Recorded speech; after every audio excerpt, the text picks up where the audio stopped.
In this session, we'll be discussing about ensembles, bagging, and random forest. In an earlier session, we discussed about decision trees, which is a prerequisite at least for the random forest part.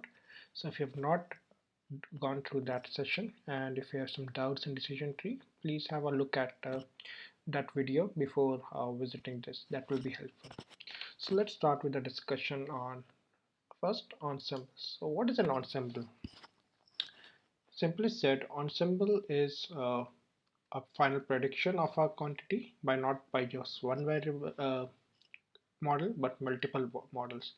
Those multiple models could be the same models or same type of model, so those could be entirely different types of model. So ensemble is not limited to using a single type of algorithm. So for example, I can create an ensemble of multiple types of models. So one could be a neural network, the second could be a decision tree, the third could be even a linear model, and I can use them to give a prediction. Okay, and then I can combine the predictions.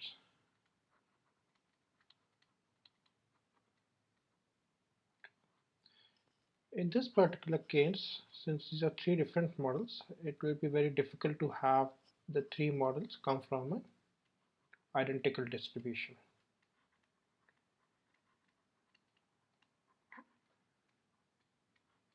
And if they are not from an identical distribution, it might be difficult to have some of the properties or favorable things that we want from an ensemble.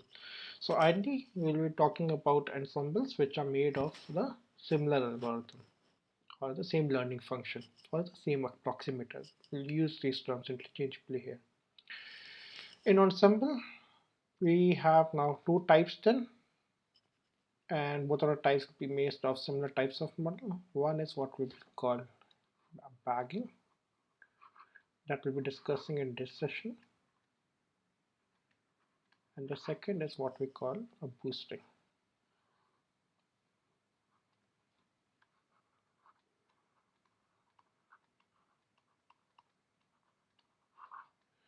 Both bagging and boosting are not tied to a particular type of algorithm. They could be used with different types of algorithms. Especially with bagging, you'll see a lot of bagged other models apart from decision trees as well. Boosting is mostly about decision trees, but you can definitely use some models. In this session, we'll be talking mostly about decision trees.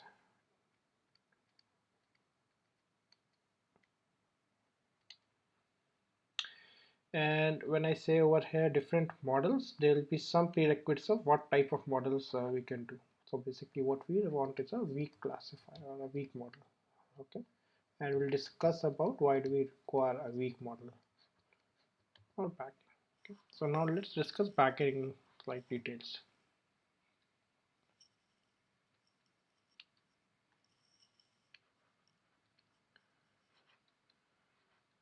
So before understanding bagging, we have to understand the bias variance trade-off in any model.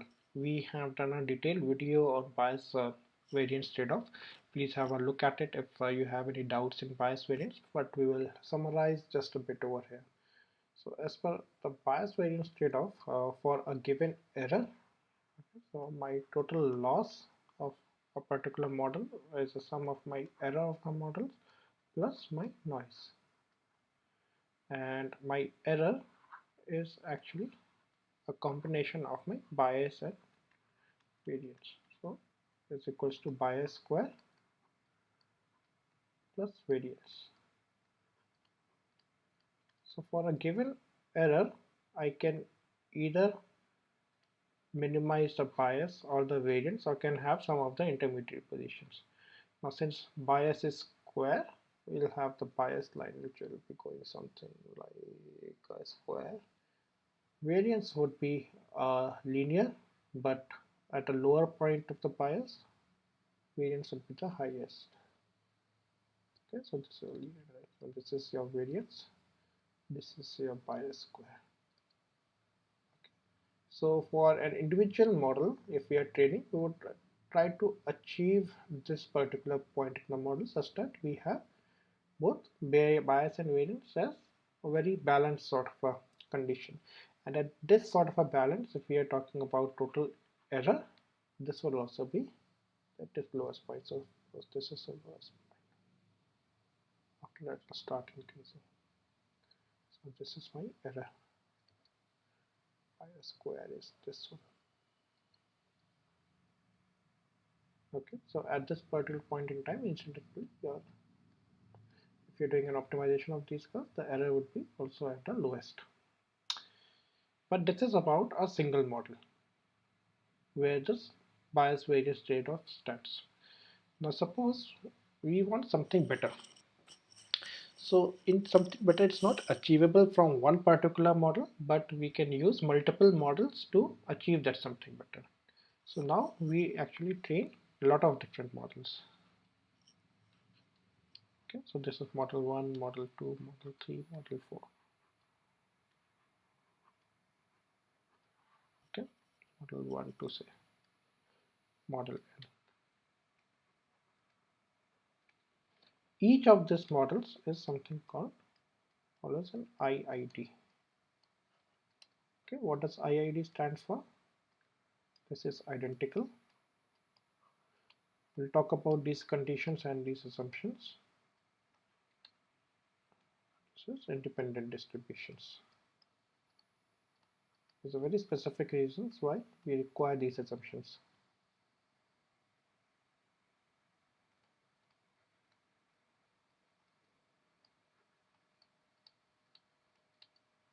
Okay.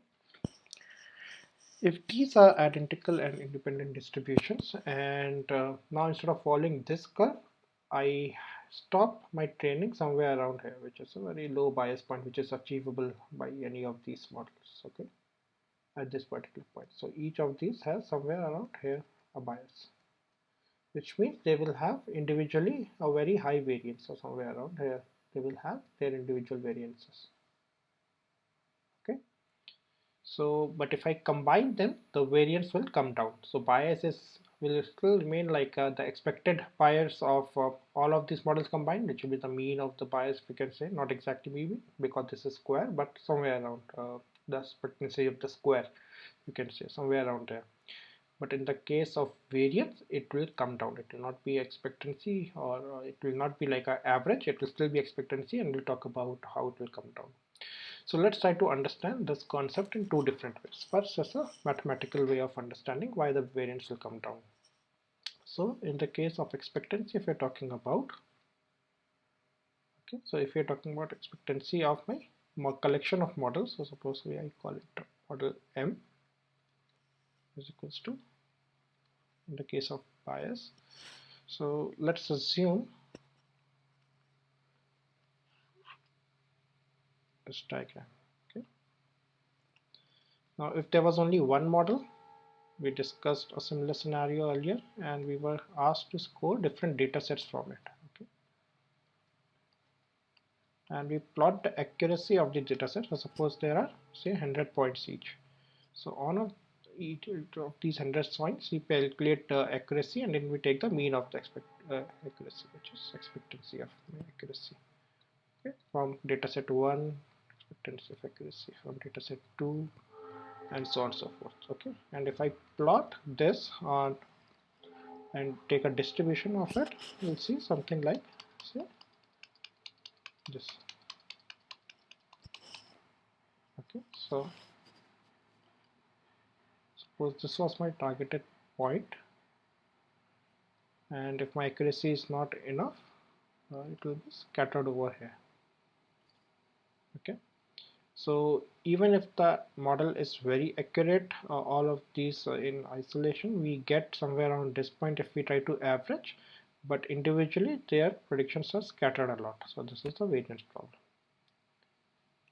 Okay, now we have just turned off the situation the other way around, in which we are saying that we have multiple models. Okay, so now we have multiple models. These M1 to this Mn, and any new data set that comes, and these are trained models. So we'll talk about bagging and we'll talk about different creating data sets for training, but these are not that data set. So this one is the data set that has come to us. Now we will have all the data models predicting this data. Okay, and it will form a similar picture over here. And we have said that this will have very low bias but have a very high variance. So this picture will be something around that. And if we combine the predictions from it, then we'll come to somewhere close to it. Okay, now in a very tight zone. So we'll have like overall very low bias, very low variance. So this was the intuitive understanding of this. How do we reduce variance? Mathematical understanding is if we are taking the expectancy of this bias. So my expectancy of the overall bias remains the same, but in the case of variance, expectancy of the variance of all the models is variance is second order. Okay, second order of movement, and second order of movement you cannot just add, and you cannot just divide by the total, which we were doing in the expectancy of the means or the biases. So in case of variance, it will be your p, which is the probability of your interdependence of the variables, into, suppose my variance square of individual models. I am assuming that all individual models, since these are identical, have similar variances. So I can do something like that. Okay, plus 1 minus p, which is their probability of being independent now. Okay, into, okay, p square by n is again your number of trees. Okay, now if they are independent as per this interpretation, this will become 0. So this part, or this will become very low if the dependence is very low. So this part would be very less. Okay, whereas if we have very high number of trees, this part will be very less. So overall your variance will be very less for the combination. Okay, so this is the mathematical side of it. The third way to understand why the variance will be less is, now assume each of these model follows a Gaussian distribution. Okay, so this is model 1, this is model 2, and since my assumption is again identical, so they all will be similar distributions.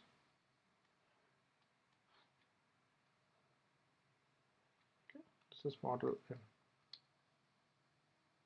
If these are all similar distributions and they are independent, then I can assume that they are coming from a master distribution.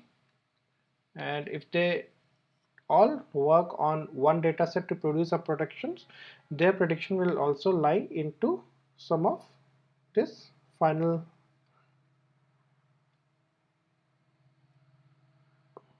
distributions of a similar form, because they all are identical. And since they are also independent, so I can assume that the probability of drawing from this is again random. So my z over here, in case if I'm drawing, it will be a random z, so which means that I have equal probability of getting any of these z, and corresponding to that probability I'll get this probability in the PDF. Okay, which means that over large number of n's, if I'm trying to draw, I will actually get this whole distribution, exact random normal distribution. And for normal distribution, if you see the mean, it is a, suppose these are like for all these models, zero centered means this will also be zero centered. And here zero centered means the error between your model and or having the bias of it. The biases of all this is close to zero. Okay, so the predictions of the whole model will also be, bias will be very close. And because we have combined all these things, so for even one data set, we are getting now, suppose this is the variance of your data, individual models. So some has like variance in this region, but once you combine it, you'll always get something very close to your 0 point over here. So that is also a third point of intuitive explanation of why bagging reduces variance. Okay, so now let's understand in practice how we will do bagging. Okay, So coming back to our assumptions, number one, we need to have models which are independent. Okay,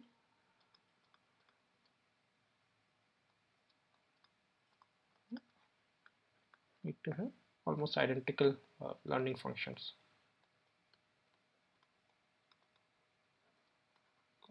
Approximators, learning functions.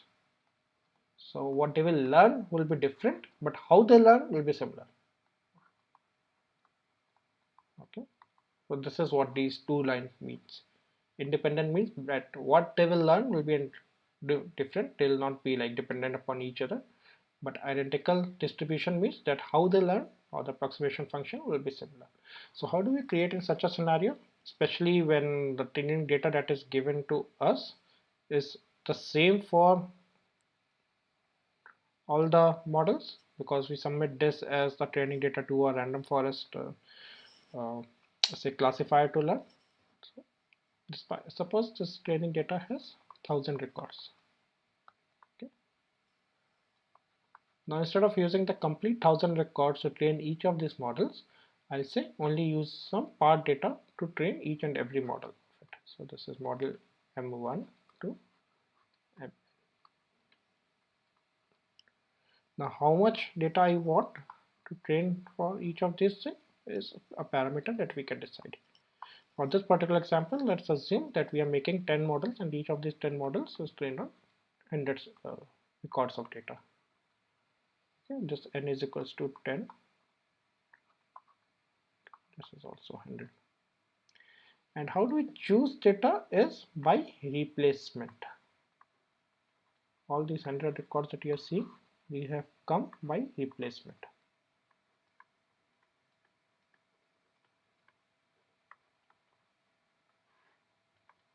Okay, so what does replacement mean? If we actually do not do it by replacement, we will change the probability of picking up the data, and that is what we will discuss in the boosting algorithms. We will not discuss those sort of a thing in bagging. In bagging, what we'll assume is that for each of these 100, we'll generate a random number, say between 1 to 1000, and whichever data comes within that index we'll put into that. So first, suppose if we are making this for M1, in the first random number generated was say 573, so we get record number 573, we put it. Second random number we generate, we get suppose record number 5, and so on and so forth we'll do for 100 times. Now if you see that with each iteration there is equal probability of each of these records coming. Even if one of the record is already there in the data, then also in the next iteration it has the same probability of being again a part of this particular data set. This is called with replacement. Okay, and this is important for your bagging algorithms. The word bagging actually means bootstrap aggregation. Okay, so it is a combination of two words, bootstrap, or just B is bootstrap, and the remaining part is aggregation.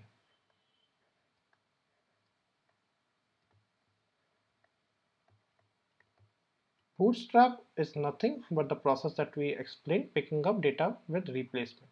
So there is equal probability of each of these coming in each iteration of what we are selecting. So this way, now the entire all the data sets is for each of this model that we have chosen is independent of the others, because we are using a random number generator for getting it, and we are used a replacement. We are not using special logic in which if there was an error in the model or something tying to some of the conditions which will not make it or which will hinder its independence. So these are completely independent. So that solves both of these things, and these are like the same algorithm. So if I'm using an ID3 or CART algorithm, for this I'll use the same algorithm for all of them. So this now serves both of these things that we have, assumptions that we have. Okay, so now we trained the tree, but the third thing that we wanted to do was as we discussed earlier, we wanted a very low bias even at the cost of very high variance.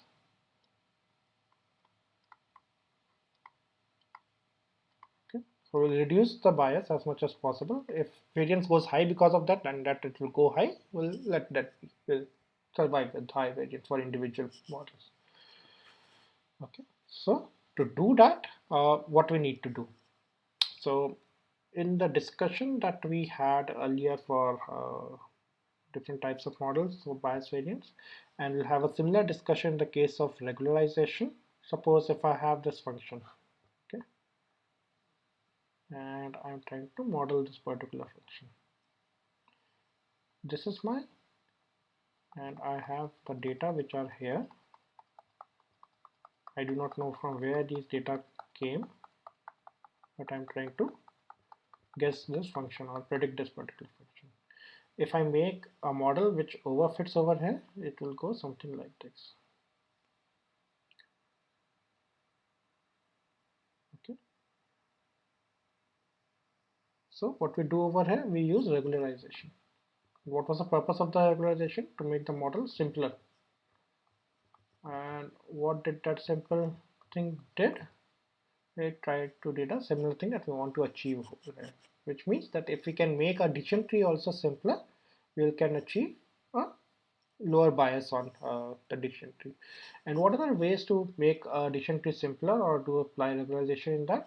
We discussed that in the decision trees, so that we can either prune it or early stop it. So in this particular case, we'll do an early stopping. And how much early stopping we'll do? Aggressive early stopping, because we want very low, very low bias. So in this particular case, each of these decision trees would actually be just, it might be just a single stump, decision stump. What is a decision stump? We just choose which is the most important variable out of all the ones that we have got. Suppose in this data, there are, say, 100 variables. Okay, so in this particular case, it is again a matrix of 100 by 100, 100 rows, 100 columns. We just say for this particular data, what seems to be the most important column, and we just split by that particular column. That is called a decision stump. And similarly for these and so on and so forth. Okay, in this particular case, if we do something like this, then each of this model in isolation will have a very high variance, okay, but a very low bias. So if you were trying to fit this type of a model over here in the analogy of the linear regression, okay, you will get like, if you have multiple models, something like that. Okay, we drew this diagram earlier. Let's draw the actual curve by some other line just to see it simply how it was looking like.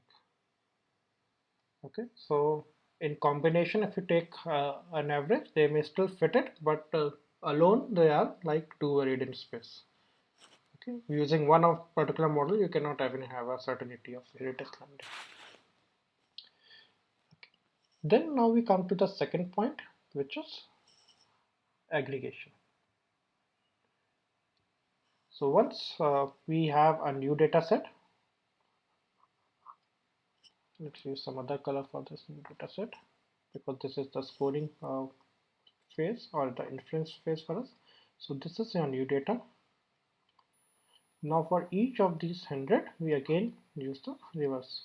We score it with all your 100 models that has been trained now. So these are trained models. So after being learning, these are transferred. Yes.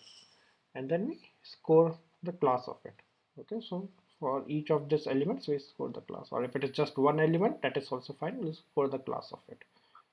Suppose it's a classification. So this one says that the class is 1, this one says the class is 0, this one says the class is so on and so forth, 1 0 1 0. So what we'll do, this is an aggregation. We did not say that it is an average, correct? So in the case of classification, we'll take a mode. Mode is whichever has the highest frequency, whichever class.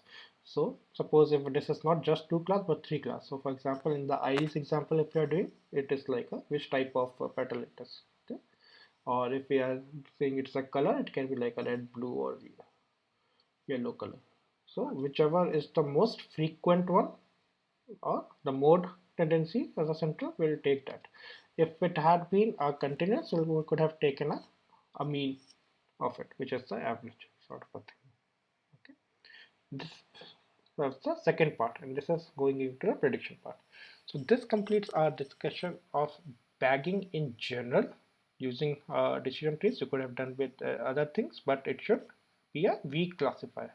And in case of decision trees, we could have taken a weak classifier by not growing it much or just stopping it till the decision stop. But you can do with other weak classifiers like a neural networks also.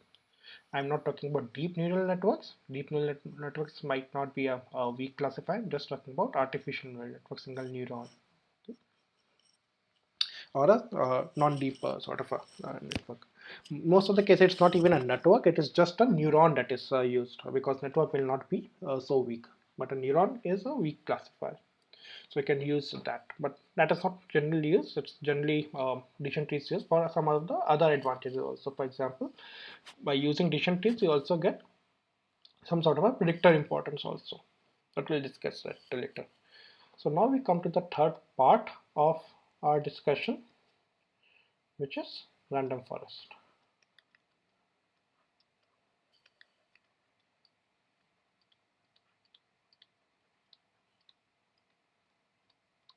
Okay, so random forest comes within bagging.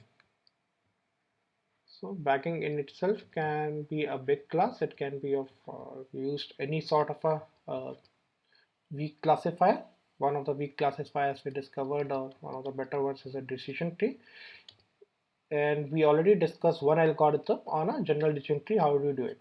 Random forest is actually a subset of bagging. So it's a different algorithm, not the one that we discuss in general, which was like a general bagging with decision trees, but it has some special criteria or variants apart from the ones that we discussed, and we'll be only discussing those differences as compared to the normal bagging that we discussed.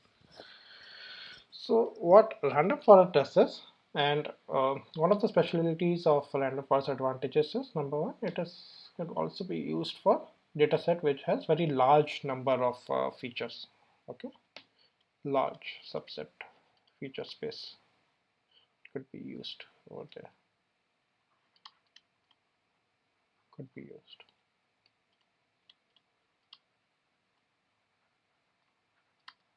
Okay, and how it does that? To achieve this, what random forest does is that it also takes a subset of your columns. So earlier we were only taking subset of the rows. So if we just visit this part again, for training of each of these models in bagging, despite the fact these are decision trees themselves, we have taken just a subset of the data, but we have used all the features in the data. So this was a 100 by 100 matrix. In this particular case, if we have 100 columns and we are choosing 100 rows for each of these models. In the case of decision trees, we will have another criteria. Okay, so apart from having like n number of size for your rows, which was coming from bagging, so bagging also had like some proportion n or whatever. Suppose each of the data set will have n number of rows or n out of it. So n might be the total rows in the data, and n is the number of rows in a particular module. This will also have columns. So these are your rows, or in matrix dimension 1, and this is your matrix dimension 2, or columns. Okay, so each of the trees will have m out of the total p. Now the obvious question is, what could be a good number of m? So this is again a research domain, depending upon the use case, depending upon domain, and we'll also talk about some special criteria where you can changes m, but a good starting point is m is equals to root of p. Okay, so we'll again start with the similar way. So for each of these data sets, suppose this is 1000 rows, 100 columns. We'll first for choose a subset of, suppose and we are fitting k trees. Okay, so for tree number 1, we'll choose with replacement as we discussed earlier 100 rows. So this is the data set of 100 rows for model number 1. And then we'll also select the M columns. In this particular case, this will not be with replacement, this will be without replacement. So if you have chosen one column in a data set, you will not choose the same column in the data set again. You can choose the same column in another model, but not in this particular model. Otherwise, what will happen? You'll have too many collinear features. You're taking the same column again and again. Okay, so how you'll choose these? So in this particular case, you will go to each of this column. You'll take out the proportion. Suppose now you want only 10 of these columns. So you will flip a random number between 0 to 1. Okay, continuous random number. And if this random number is less than 0.1, then you will say, okay, I'll take it, because now the probability to take it is just 10% for any of these things. If it is greater than 0.1, you will reject it, and then you'll go to the next, you will go to the next, and so on and so forth. Okay, so it may not have exactly 10 every time. Some may have, like, it will again follow a normal distribution of that, but it will be the averages of all those things will be 10 for each of these data sets. Okay, so again you will train model 1, model 2, and model K. The second difference that we'll have is, this was the first difference. Second difference is that these would be your, you'll grow this till up to your complete node purity. In the earlier case, you would have actually grown it only till the decision stop. Here you will grow it slightly longer. Okay. Rest of process remains the same. So you have got these all the trees, and when the new data comes, you can score it against all the models that you have drawn, model 1 to model n, and you can take an aggregation of the predictions. Okay. So what are some of the problems with the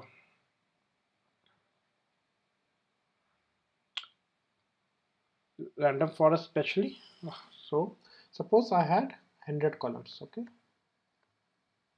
1 to 100. Now most of these columns, suppose they are redundant. I do not know whether these columns have anything to do with my y variables or not, but just because someone was giving me these variables and these was available as the data, so I got these. And maybe that only 1 or 2 of these 100 or 0.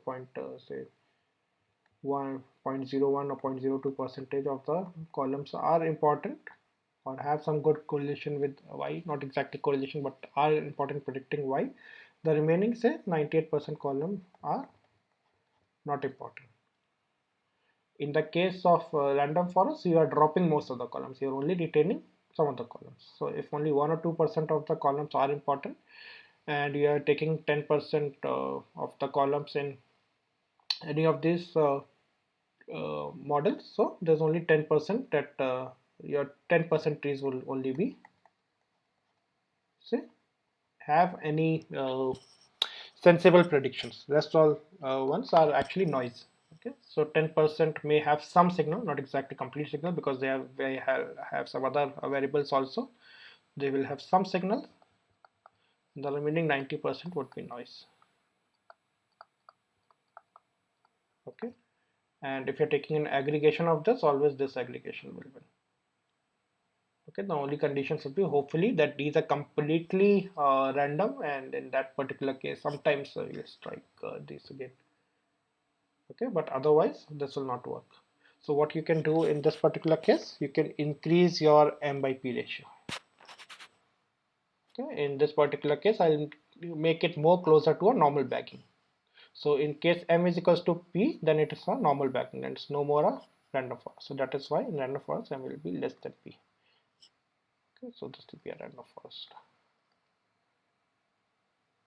Okay, and if I have this sort of a condition, then I'll have to increase m to a large extent.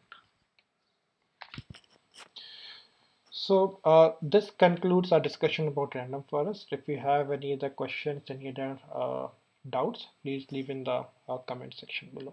and we'll try to answer that. Thank you.